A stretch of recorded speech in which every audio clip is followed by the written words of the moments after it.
A very good afternoon to all of you. I thank Krishanu Deb for the opportunity, and I also thank the doctor who's already explained about the human settlement aspects. Thank you so much, sir. Our next Welcome. chairperson will be Dr. Gauri Mishra, who is the Associate Professor from the College of Vocational Studies, University of Delhi, India. She also teaches English at the College of Vocational Studies, University of Delhi as an associate professor. She has been teaching for the past 3 decades. She has co-authored two books titled Language Through Literature in 2016 and Innovating College Placements, Challenges and Changing Dynamics with the Industry in 2020. Her areas of interest include Persian literature, gender studies, and film studies. Over to you, ma'am. Enjoy the session. Thank you, Danny, for that introduction. Good morning, everyone. You're welcome. I would like to thank You're the welcome, Cape ma'am. Comorin Trust, Shillong Law College, and its principal, Dr. Saifuddin, for giving me this opportunity to be a part of this conference. I want to thank Dr. Regin as well for sharing all the information in a timely manner and making everything so easy and for the participants. Today, I'm going to start this technical session with my own presentation, which is on the renowned Indian epic Mahabharata. So in a way, I'm taking this conference in a completely different direction. I hope all of you will enjoy my presentation. We'll go forward after my presentation with the other speakers. So shall I start? Am I Yes, ma'am, you can audible? go ahead. Yes, ma'am, you're audible. Right. The title of my presentation is Revisiting the Epic, a Study of Dharma in the Mahabharata. The Mahabharata, which originated from the Bharat Samhita, stands tall in ancient Indian literature and philosophy. It has been one of the most viable and useful sources in a study of the Vedas. The main theme of this epic poem, written by Vedvyas, is a family feud between the two legendary families of the Pandavas and the Kauravas to gain authority over the kingdom of Kuru dynasty. The epic goes on to tell the story of this feud in an interesting narrative of tales within tales, and developing the arc of each and every character in a way that was never attempted before. The final battle is fought on the plains of Kurukshetra. My attempt in this paper is to present and analyze the concept of dharma in the epic. The theme of this epic is about dharma and revolves around the phrase yato dharma stato jaya. Where there is virtue, there is victory. Where I deviate is to attempt to question and problematize this concept of dharma in the epic. Does it achieve its purpose in highlighting this ideology, or does it question itself? My paper is a revisiting of this epic text, which is an inherent part of our country's cultural beliefs, and I am questioning its ideological stance. The Mahabharata, which is said to have originated from the Bharat Samhita, has a unique status in ancient Indian culture and philosophy. To indicate its vast range and character, the epic addresses itself when it says, what is found here may be found elsewhere, but what is not found in it cannot be found anywhere. The story of the epic, originally known as Jaya or victory, revolves around a family feud between the Pandavas and the Kauravas, coming from the two sons of the same family tree, Pandu and Dhritarashtra of the Kuru dynasty. Both the sons want authority over the kingdom, and the epic culminates in the 18-day battle fought between the two families on the plains of Kurukshetra, thus justifying its name, Mahabharata. The story is about the victory of good over evil, and that the Pandavas were on the side of the right and therefore won the battle, and Kauravas, who did not give their cousins the rightful share of the kingdom and deceived them in more ways than one, deserved to lose. What one needs to focus on is the concept of dharma in the epic. Righteousness, virtue, goodness, honesty, and fulfilling one's duty sums up the idea of dharma in Mahabharata, and that is what most of us tend to believe. But before we delve into this concept, we need to assess how the epic deals with it in a manner that on one level corroborates the masses' belief, and on the other problematizes it and presents it in a manner which is both contemporary in its approach and progressive in its outlook.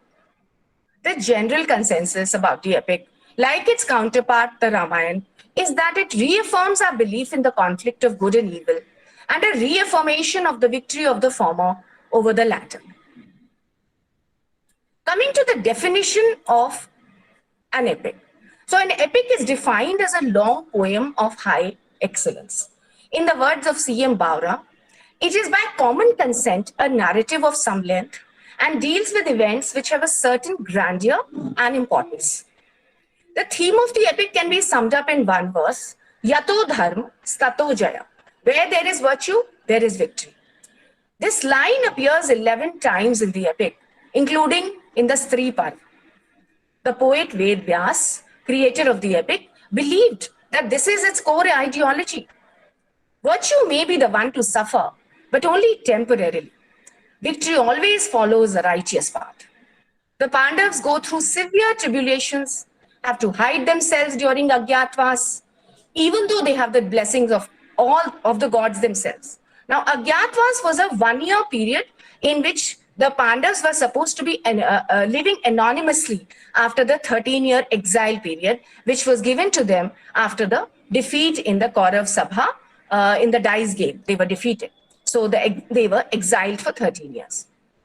All the Pandav brothers are portrayed as men of honor, dignity, and are highly virtuous, as opposed to the Kauravas, who are portrayed as corrupt, vicious, and vengeful. The battle of Mahabharata is tinted with an ethical and moral hue. This war is fought to eradicate vice and lay the foundation of virtue and righteousness, the essence of dharma. This fact is reiterated further when Krishna decides to take on the role of Arjun's charioteer, and in the face of Arjun's insecurity and dilemma, decides to counsel him. He is for the Pandavas in this war because their cause is just. Duryodhan, the eldest of the Kaurav, expresses his frustration to Bhishma and asks him why, despite having the best of warriors on their side, the Kauravas were losing. This is how Bhishma answers him. They must win who strong in virtue, fight for virtue's stainless laws. Doubly armed the stalwart warrior, who's armed in righteous cause.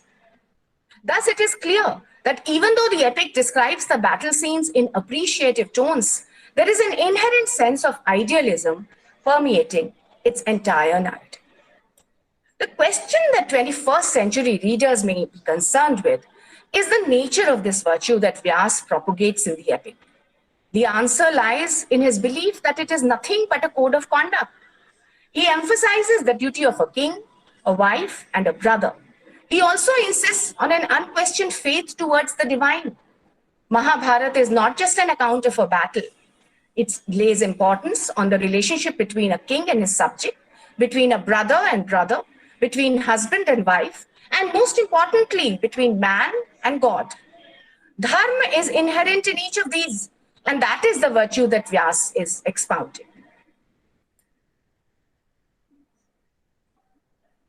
Why then, one may ask, does Krishna make the Pandavas suffer for 13 years in their exile from home when he is aware of their faith in him and he knows that they are fighting a just cause? The answer to this question is in the epic itself.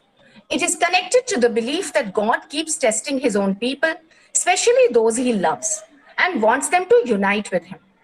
Consequently, we see all the Pandavas suffering from a plethora of adversities and trials in their search for a just cause.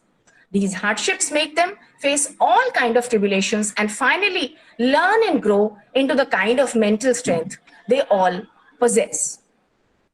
Mahabharata reiterates that the ways of the divine power are just and cannot be interrogated. The one parva of the epic is significant for its role in contributing to other tales of valor, which are part of legends. Vyas talks about other kings who have gone through similar ordeals while striving towards a just cause. The stories of Ram, Nal, and Damayanti are elucidated in detail and show the path of dharma quite effectively. The last few books of the epic, including the Shantipan, do not help its structure and are disjointed. These are very didactic in nature and are full of Bhishma's exhortations to Yudhishthir. He explains to Yudhishthir all the 4 stages of life, the duties of a king, and also about the 4 castes. Here we come across a visibly disturbed Yudhishthir trying to come to terms with the killings and the deaths of his friends and family in the battle of Mahabharata. Bhishma calms him down and asks him, and taking his advice, Yudhishthir accepts the duties of the king. The most significant part of the epic is its ending. It does not show the Pandavas ruling over Hastinapur and enjoying the fruits of their labor. Instead, it acquires a higher status by showing the Pandavas' journey to heaven after they enthrone Parikshit, that is Arjun's son. All the Pandavas are seen in heaven, and at the end of the epic, along with Yudhishthir, and the ascent from the earthly to the heavenly world is complete. While speaking of the last books of the epic, Monier Williams says, and I quote, "If then the great national epic was to respond to the deeper emotions of the Hindu mind, it could not leave the Pandavas in the contented enjoyment of their kingdom. It had to instill a more sublime model, a lesson which even the disciples of a divine philosophy are slow to learn, namely that all who desire rest must set their faces heavenwards. Hence, we are brought in the concluding chapters to the fine descriptions of the renunciation of their kingdom by the 5 brothers and their journey towards Indra's heaven in Mount Meru." Unquote. It is noteworthy that Yudhishthir is not the perfect warrior figure in the epic, and yet he is placed the highest among all the Pandavas. He is an embodiment of Dharma in the epic and is aptly called Dharamraj. He is faced with moral dilemmas through the narrative of the epic, and yet his moral integrity is invincible. He always speaks the truth. Duryodhan says this in the gambling scene when the Pandavas refuse to accept that Yudhishthir is defeated. "Speak, Yudhishthir, for thy brothers own their elders' righteous sway. Speak, for truth in thee abideth, virtue ever marks thy way." Yudhishthir never speaks anything but the truth. Only once he is told to tell a small lie so that Drona could surrender. Yudhishthir carries more than half the weight of Dharma in the Mahabharata. He is generous to a fault, never carries a grudge against the Kauravas for cheating him in the game of dice. Forgiveness is his second nature. He represents the high point of moral and ethical integrity, is pious, devoted, and has an exceptional sense of righteousness. The next part of this paper presents the complexity of this concept in the epic. Is Vedyas only giving a unilateral perspective of Dharma? Is he looking at this concept in another way? Can the epic be called progressive, or does it remain entrenched in tradition? To answer these and related questions about Dharma, it can be said that the word Dharma conveys an ideology that is one of the most significant and debatable of topics in the Mahabharata.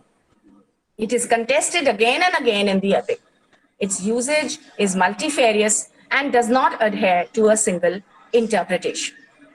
To start with Krishna, he is an incarnation of God in the epic, and yet he is portrayed in a manner which makes him human in more ways than one. Krishna's presence is all-pervading, and at a number of places in the epic, he comes across as the voice of reason. While the war at Kurukshetra was on, a discussion on morality took place, which is mentioned in the Karna Parv. Krishna discusses what Dharma was. He said that it was the sustenance of the world and truth was its only foundation. However, it was not always easy to follow the path of truth because it could look like an untruth at times. Therefore, for someone unaware of Dharma, it would be confusing. Krishna went on to say that the true nature of Dharma was difficult to decipher with the help of the Vedas alone. Therefore, what one needed to understand Dharma at times was logic, to know the right course of action. Results of that action were to be understood because Dharma stands for universal beneficence. One is permitted to lie if by doing so, the life of a person can be saved. This was Krishna's concept of dharma, which was widely accepted in ancient India. In addition to this, the Gita presents Krishna as Yogeshwar, an embodiment of supreme knowledge, and as an omnipresent cosmic deity in the form of Vishwarup. When Duryodhan foolishly tries to take him captive, Krishna shows his Vishwarup, that is, his divine form. And everyone sitting in the court assembly is scared. What Vyas is trying to say here is that God comes to the mortal world intermittently to eradicate evil and destroy those who have committed sins.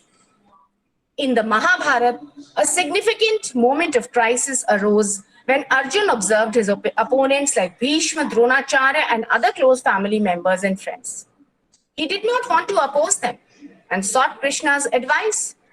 This is the discourse that came to Arjun's rescue and that Krishna delivered. This famous dialogue between Nar, that is Arjun, and Narayan, that is Krishna, became the Gita. Krishna said that all things in the universe are predestined, and all of us are supposed to do our own karma or fixed action. Our lives are like yagya, and our karmas, the actions, are the ahuti or the offering. Here, Krishna is giving a whole different meaning of dharma. Life is not about finding a path. Sometimes all one needs to do is to just walk on the path without worrying about where it would lead us. Another significant incident in Mahabharata is the Vastraharan, or the disrobing of Draupadi by Dushasan in the Kaurav Sabha. Draupadi tries to save herself from the humiliation and seeks help from her husbands and the elders in the Sabha, but no one comes to her rescue. Krishna says that as long as one makes an effort on his own and his egotistical self believes that I can do it, he will remain a drishta, or the observer. But when he invokes the divine with a pure heart, Krishna would appear. This is what happens with Draupadi. Krishna came to her rescue the moment she prayed to him. Krishna helps when one comes to the Sharanagat Bhav, that is, absolute self-submission and renunciation of one's ego. In the Gita, chapter 18, Krishna himself says, "Forget all dharma and come to my Sharan." This is another perspective of dharma, put forward in the Gita by Krishna, where he promises to take care of anyone who's willing to come into his shelter. Another story from the epic puts this idea in perspective.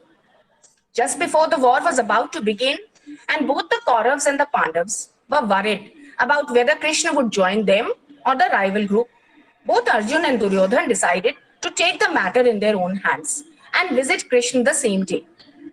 The first one to reach there was the Duryodhan, who went into Krishna's abode only to find him sleeping soundly.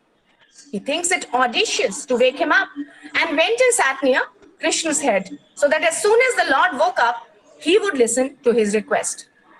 After a while, Arjun also reached Krishna's home and realized that Duryodhan had outdone him by reaching there before him. However, this did not deter him, and he also thought it better not to wake up the Lord and wait for him. He chose to sit near Krishna's feet. Sure enough, Krishna woke up shortly after and looked at Arjun first. He asked Arjun what he wanted, and Arjun told him that all his brothers and the rest of the family wanted him to join their army as its commander. Just then, Duryodhan said quite haughtily to Krishna that he had reached before Arjun, and so technically it was his right to ask Krishna the same question. Always practical and wise, Krishna told Duryodhan that although he had reached earlier, his ego prevented him from sitting near the Lord's feet, and he chose to sit near his head, which conveys his egotistical personality, as opposed to Arjun, who sat near his feet. And so Krishna saw him first and was pleased to see Arjun's humility. According to Krishna's dharma, if one needs help, one had to show humility instead of arrogance. Another reason behind Krishna aligning himself with the Pandavas was that he knew perfectly well that the Pandavas were fighting for a just cause. However, he was also shrewd enough to not be the commander of the Pandava army, but a mere charioteer to Arjun. He thought that by holding the reins of Arjun's chariot, he would lead the Pandavas' army's most able warrior advise him, and counsel him to achieve victory in the final battle. Moving towards conclusion, one must mention Draupadi and how her character in the epic was embroiled in so many controversial incidents that if it were any other woman, she wouldn't have been able to survive the scene. From her birth in the holy fire in King Drupad's household, Draupadi's trajectory goes from one fiery incident to another. She's married only to Arjun, but due to an innocent command of Kunti telling her sons to share what they have brought home, she is forced to accept all the 5 Pandavas as her husband. It is the duty or dharma of the sons to obey their mother. Immediately after that, she is used as a pawn in the game of dice that Yudhishthir plays with the Kaurav brothers, in which he not only loses his kingdom and his brothers, but also Draupadi. In fact, in the famous disrobing scene of the epic, Draupadi pleads with all the elders of the family enthroned in the court as to what dharma is being followed by the stalwarts of the Kuru dynasty when they are all mute spectators of her humiliation. She questions Yudhishthir that once he has lost himself in the stakes, what right does he have to put up his wife as a pawn too? He has no answer to that. Eventually, it is Krishna who saves her.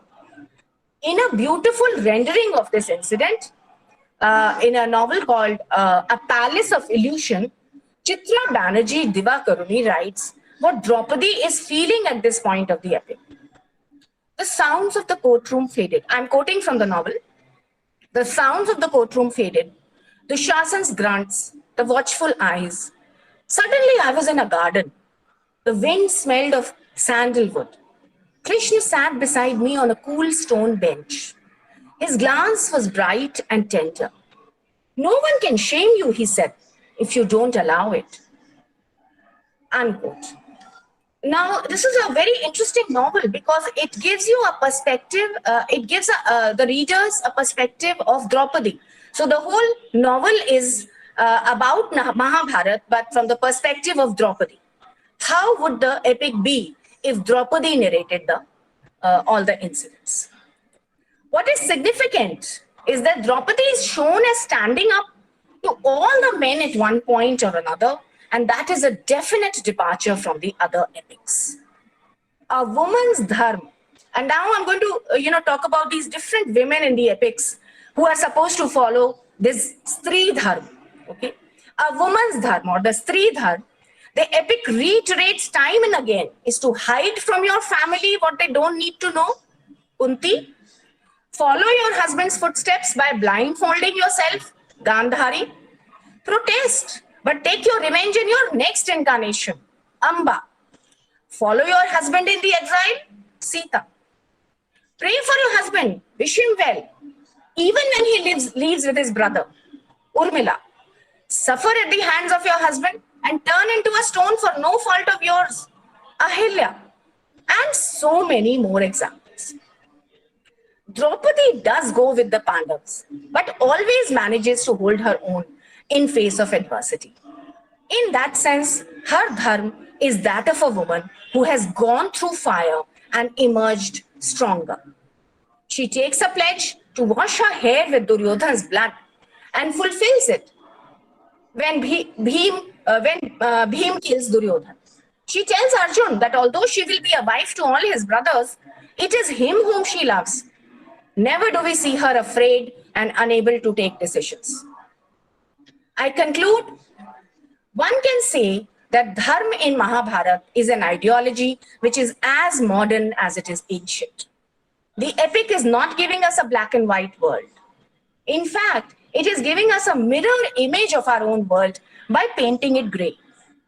It preaches, extols, explains, but most of all, relates to our lives as much as it did to its original readers.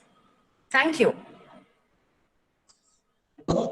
Thank you so much, ma'am, for your lovely session. You gave us such an enormous elaboration on the session that you gave us. I would now like to call again our next presenter. Or do you want to take over the session, ma'am? Yeah, I would like to take over. Kani, thank you so much. The program. I thank all of you for listening to me patiently, and I think the rest of the speakers in this session also deserve the same attention which all of you gave me. I would like to invite our first presenter for the session, Reena Nagpal. She's a PhD research scholar in lovely Professional University, Phagwara, Punjab. The topic of her presentation is Socio-Economic Disparity in John Steinbeck's The Grapes of Wrath. Reena, please join Yeah, us. yeah, thank you, ma'am. Very good afternoon to all of you. As the ma'am has told already, the title of my paper is Socioeconomic Disparity in John Steinbeck's The Grapes of Wrath. The Grapes of Wrath portrays the plight of the working class during the Great Depression.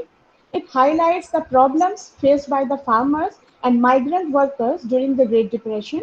The novel exposes the dehumanized and anti-people nature of the American economy, especially the financial institutions. The story is about the agricultural laborers whose livelihood has been taken away by machines and technology. They became jobless and shorn of resources for their survival.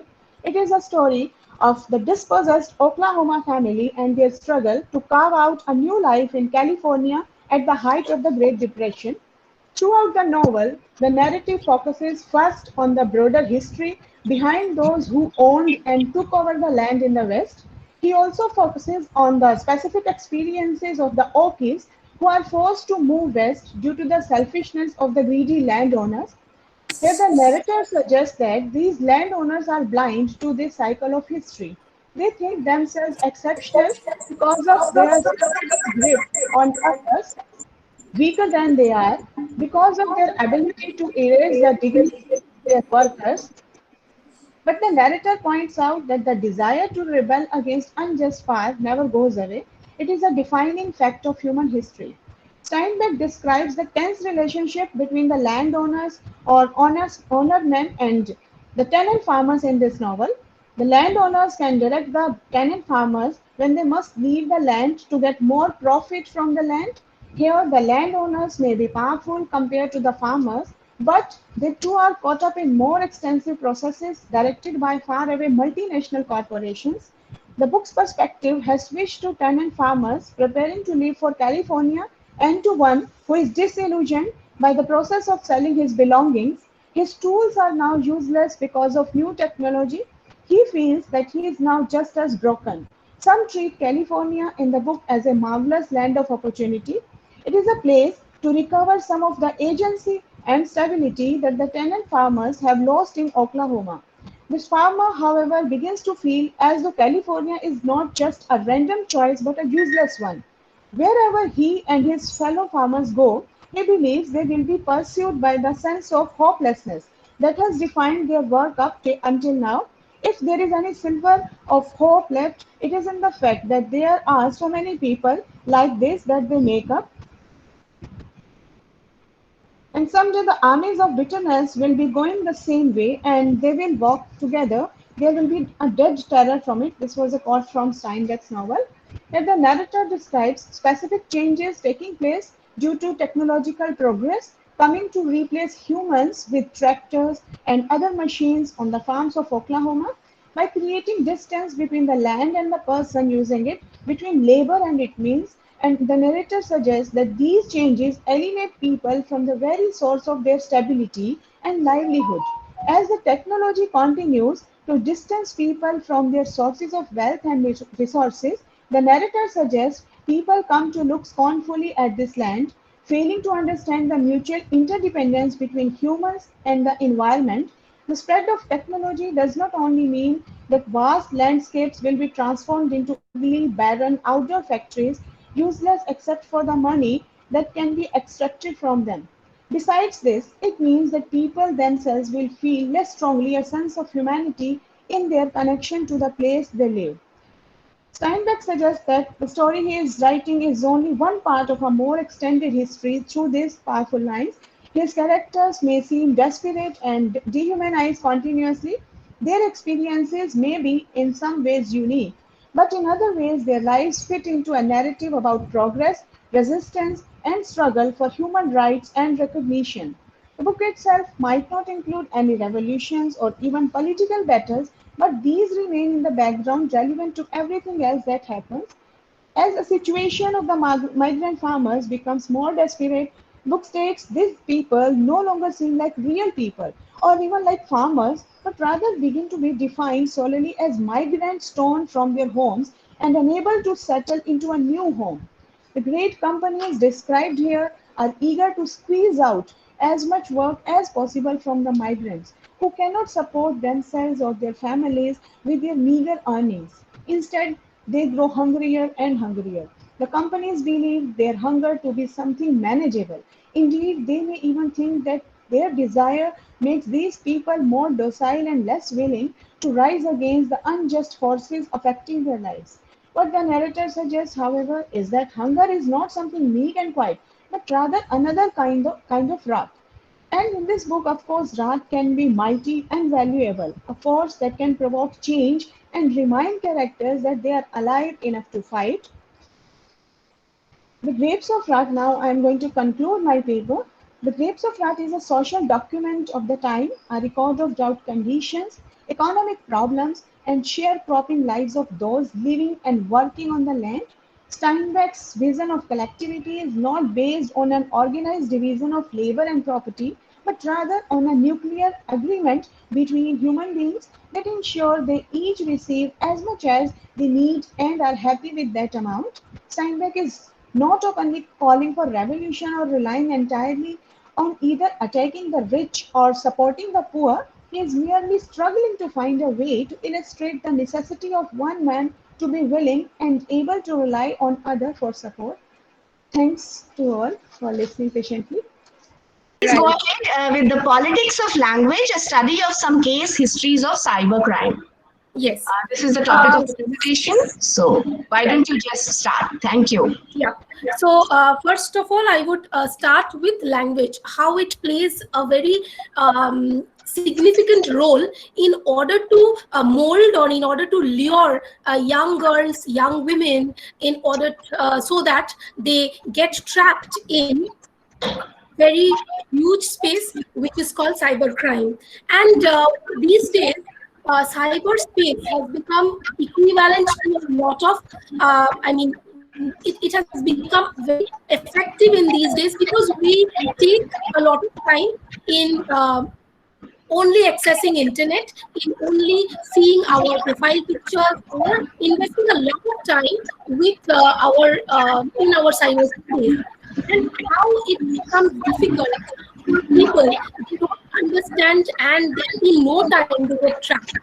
So I had the fortune of working with the NGO called Shangla, which is in West Bengal. Ma'am, Gauri ma'am, can you please mute yourself? I think there's a lot of noise coming. Oh, I'm sorry. No problem, ma'am. Yeah. So what happens is that I happened to work with this NGO called Songlap, and I had tremendous experience and I would say worth working with them. So within a very short period of time, I got a glimpse of what reality is. And in my tenure of only 6 months, rather, I interviewed a very renowned Calcutta-based lawyer, criminal lawyer, and got some of the cases which I'm going to discuss in detail with you in this session today. First one is a revenge porn case. Revenge porn case, the first, the term that comes up to our mind, revenge porn case, it's like a revenge tragedy that we have read in literature, and it is being exercised in the daily day-to-day life. So it's difficult. It's very difficult to hear for an interviewer. It was like a pang to hear.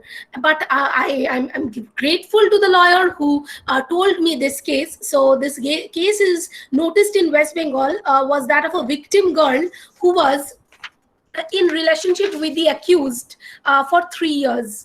The accused wanted to see naked pictures, nude pictures of the girl, which she didn't want to show firstly, but after repeated request and what the younger generation, they fall an easy prey to the lure, and happened to show the nude pictures to the person. The boy transferred all the pictures in his cell phones and without the permission uploaded everything on the social media and also on the porn websites. So this case is under trial, and also threatened the girl to marry and to have physical relationships with the accused. And this led to a very traumatic experience. And the home, that is Songlap, is an NGO. They'll also run some of the homes or shelter homes. I would be very specific to use the word shelter homes for these women, for these victims. And what they do is that they repatriate, try to bring these innocent souls back to normal life or to the mainstream society. And there is also a school for justice that is in Calcutta in West Bengal. So that school for justice is run by Songlap, and also with addition to the West Bengal government, the government of West Bengal. And you won't believe that there are more than 18 women who are being rescued because they fought trafficking, and they are now back to their mainstream society. And also they are the lawyers, I mean the budding lawyers, they are studying law as their subject. So all these women, all these girls who are there in the home, that is School for Justice, they are all traffic victims, and also or sexually harassed by the phone calls or through cybercrime. They are now repatriated and reintegrated back to the society in order to get make them mainstream and get them, give them a life which they actually are meant for. So this is a tremendous work that Songlap is doing, and I hope that we all could do something like that, so that the innocent victims are no longer victims. They are the benevolent people or the brave souls to narrate their stories from pain to power. The next case that I'm going to talk about is another case of virtual rape. This is also another, very similar case to the one I just talked about. This was also a kind of the portrayal of women's nude picture in the WhatsApp group of 4,000 people, and that group's name was Sex Group, and happened to be the group, somebody in the group leaked that the girl's image that was used in a very different and disdainful manner, and the way it was portrayed in that group. And there were many people, what should I say? These people are, I don't have the word to call them people also, but yes, they are humans. They tried to call that victim, call that innocent girl, and to try to have some virtual sex with her. This is one of another cases that I interviewed and got to know from a very authentic lawyer of West Bengal, another lawyer, a very authentic and also criminal lawyer who is dealing with the case, and also the case is under trial. Then the last case that I would like to read out is a girl who was rescued 2 years back, shared her story with us.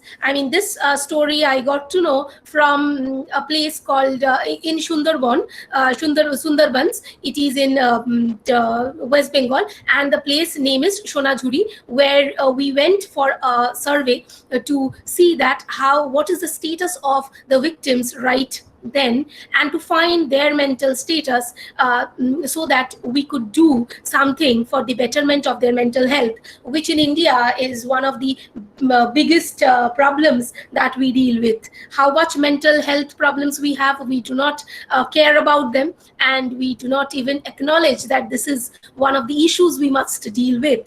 Anyways, this is a very this is very close to my heart, I would say, because I had a very good conversation with this particular child for about 1.5 hours, and I was just shocked, and I floored with her. Her innocence just made me a different person altogether, and I could see that this is reality. Whatever we do, maybe we are enjoying with our friends, or we are posting in the social media our happy pictures, but at the end we do not understand that what is the reality. And I actually got the glimpse of the reality after I met this girl in person. I'm thankful to Songlap for giving me such a platform where I could speak and understand their stories of pain, and from a very, very, very closer look, I would say. So I'll just read out this. A girl who was rescued 2 years back shared her story with us. She was a minor from Bangladesh who eloped with her boyfriend, whom she met on a social networking site. The boy was of Kolkata, who took the girl, and both stayed in a hotel somewhere along the border of Bangladesh for a week. They married in a nearby temple. After a span of 1 week, the boy told the girl that he is in short of money, so cannot pay the rent of the hotel. So to arrange money, he went, leaving the girl in the reception of the hotel, and never came back. The hotel manager told her to go and take some rest in the room until her husband comes back. This marked the transformation in her life, and she could see that, or she could experience what it is to, to experience actual life. The hotel was a brothel where men went to her room. She was raped each and every hour, and her husband was behind everything. Also, she told us that she heard her husband dealing with some money because she was being sold off to some big businessman who was about to take her to Mumbai to keep her in his place so that he could use her, I would say use her every night. What should I say as a woman myself? Anyways, she was rescued by Songlap, and she was brought back to Sukanya home, that is in South Calcutta, and she was repatriated. Also, she was reintegrated back to the society after a lot of post-traumatic experiences that she had. Also, some medical treatments went on, and she was under counseling, under medication, psychiatric medication. And after a span of 1.5 years, she was sent to her uncle's home, which is in Shonajhuri, that is in Sundarbans, and where I and my team, we went to interview her. Now she's fine, and a very good news that I heard, that is she's getting married in this year only, 2021, and her husband, who the would-be husband, is also a childhood friend of hers who is there in Chittagong, that is in Bangladesh, and she will be going back to Bangladesh after the lockdown comes to an end. So I would say that this is her journey, and the journey taught her a lot of lessons, also gave us the way to find out that kind of realization that yes, we are actually blessed. So this little girl, who was a minor as well, when she eloped with her boyfriend, she was a minor. Now she is 22 years old. Now she is starting her new life. So thanks to Songlap for giving her the platform for gaining herself back. And the story, I wish that I could write the story in future, and I definitely want such such women to come in front of the limelight, so that they can also talk about their stories. So in the future also, I would definitely like to do such kind of work. Though being an assistant professor, I get very less time to do, but I would definitely try to do this again in my life. And with one another thing, I would end my discussion of these case histories is that the post-traumatic period is dangerous, and there are many incidents where we see that after cybercrime or after any kind of sexual harassment or sexual abuse, the women, especially the women, they try to end their life. My genuine note for all the women is that it's not the end. And I know it's very difficult to come to terms with such an incident that is happening to a particular person, and it's very easy to say rather than to do. But still, there are many NGOs that are working worldwide, nationwide, who are trying to bring about a change in the thinking of the people, that this is not the end. The post-traumatic experience could be brought to an end, but that needs time, and that needs some of the education as well.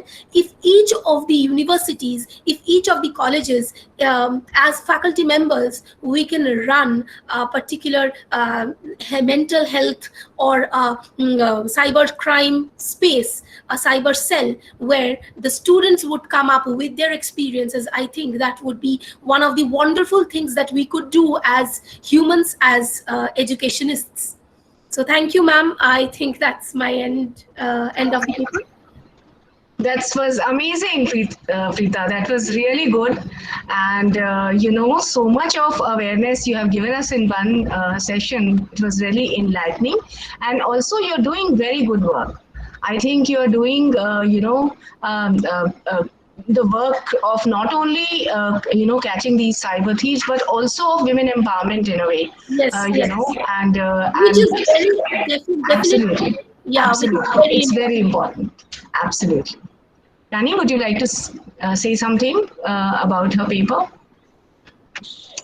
Yes, ma'am, it was very good, and I felt it really brought the warmth of the session, as ma'am Gauri has already brought an enormous elaboration on the session of her verdict, and whatever you did, ma'am, was commendably so good, because even going through with a connectivity issue, you connected somehow, you learned somehow. That is. No, I had to tell. Yeah, thank you so much. Thanks, Preeta, for for connecting back. And I knew that you'd come back, so we were just waiting for you to come back. So it was really good. And we'll start, take the questions. But let's have our last speaker for the day, and then we'll take the question and answers. Right. So Shamali S is the next speaker. Shamali S, is she there? Shamali, are you there? She still hasn't joined. Okay. She still hasn't. But go ahead. Yeah. But I'm not sure if she may also join from somebody's account. So while we wait, why not go on with the question round, ma'am? Right away. Yes, absolutely. So Krishanu's questions, I was taking, and I'll go back to it because I didn't answer it fully, and I went back to Preeta since Preeta had joined back. So Krishanu, can you just repeat your question again? Maybe I would like to take it up again. What you were saying about essence of life, Gita being the essence of life. Well, I personally don't, know Gita very much. I know Mahabharata, yes. So, this is something that I have written in the paper, and it's based on some research, definitely. So it's not so much my view, but the scholar's view that I'm telling you. Anything associated, and we are open for Preeta's, session. The questions are open. So if anybody would like to ask a question to Preeta, please either write on the chat box, or in the chat box, or you can just unmute yourself and go ahead and ask the question. I think there is one question maybe on this in the chat box. Is it there? And it's asked, what kind should be given What to kind of those punishment persons involved should be given to these persons involved in cybercrime, according to you? They are jailed, of course, and also bail if the crime is not that immense in nature.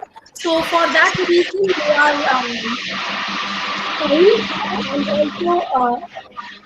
they are fined, and also they are fined, and also they are jailed for a definite. Shall I start? Yes, ma'am. It's clear now. Yeah. So if the crime is not that immense, I heard that they are jailed for a definite period of time that is not more than 2 weeks. And also they get the bail very soon. But if it is an instance of virtual rape or revenge porn case, then the period of imprisonment is more than 2 weeks. And of course, it can be behind the bars for the larger amount of period if the victim happens to end her life. Thank you, Preeta. I have another question, in fact, for you.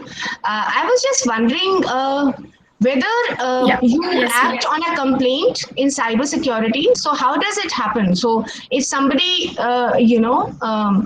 gets involved with this kind of matter, do they complain and then the action is taken place, or is taken against, or investigations are done, or do you just on a regular basis also keep checking whether if anybody is through institutions or through organizations?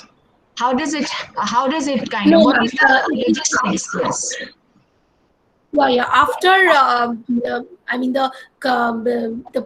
if, for example, a particular victim who is facing this kind of treatment or these threats, so that victim and her family goes to the police station and complains, and it is definitely taken by the cyber cell, cybercrime department of the respective region.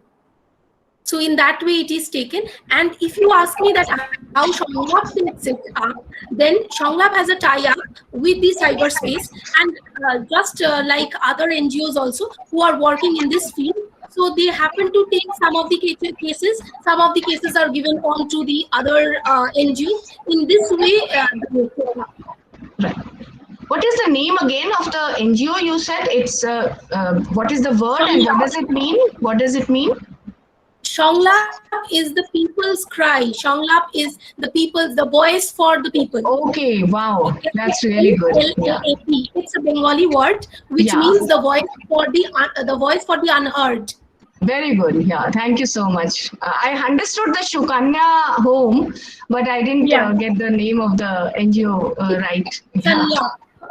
Sure. Right. I had a PPT made also. I will definitely get it. Give it to the organizers. But I couldn't switch because of this internet connectivity issue from my laptop. No, I think your session was better. In fact, and a PPT would have been a little, formal, but you came across as such a warm person, as Kani said. We enjoyed your session so much because you really care for this issue, and it came across so well. So actually a very touching thing for a woman and for a human being, and I think that we should intervene in such cases so that women are not oppressed anymore. Absolutely, I agree with you. Yes, you're welcome. So I think what Preeta has, pointed out in her session. Okay, so I have a question. Great. According to you, is Mahabharata a mythology or history? Well, it's both actually. It's part of mythology, but there are historical sites which prove that Pandavas and Kauravas existed. We have Kurukshetra, where Mahabharata was fought. So we can't really deny that it's not history. It's definitely history. But it's also a part of our epic, our mythology, because it's a part of our tradition. And I feel that it's a very, it doesn't teach morality the way Ramayana does. I think Mahabharata is an epic which is more holistic because it is talking about almost every issue. If you really come to think of it, there are so many stories which tell you a little bit about, something or the other, about life, for instance. Okay, so it is our mythology. However, I feel that it has life lessons in it. And that is exactly what my paper was about. That, although we kind of talk about dharma, in a very religious kind of way, quote unquote religious way, but, when we look at dharma really in Mahabharata, and you look at Krishna, when you look at Draupadi, it's so progressive to see Draupadi as such a powerful woman in Mahabharata. So if an epic heroine can be, such a brave woman, why can't we have those lessons for us in our life right now? So that's what I believe, that it's both mythology and history. Thank you. Anybody else? Any other questions would you like to ask or make observations also? Please make some observations on Preeta's session. I was just going to say that, that Preeta has really enlightened us about this organization and about NGOs like the way she's talked about. Now, in our college also, we have this cell called Women's Development Cell. It's called Agaz, and Agaz is basically, it's an Urdu word which means the beginning, So we have made a beginning in women's empowerment in our college as well. It is almost, 10 years old now, Agaz. And we have a lot of NGOs coming and giving talks. And besides other societies, So these kind of, yes, as Preeta said, these kind of awareness sessions should be there in institutions, and also NGOs should be encouraged to come and talk to students. And yes, you also talked about the cyber security cells, right, Preeta? Yes. So how do we go about it? Suppose I want to start a cyber security cell in my college. How would we go about it? Would you like to tell us that? Yes, ma'am. Yes, ma'am.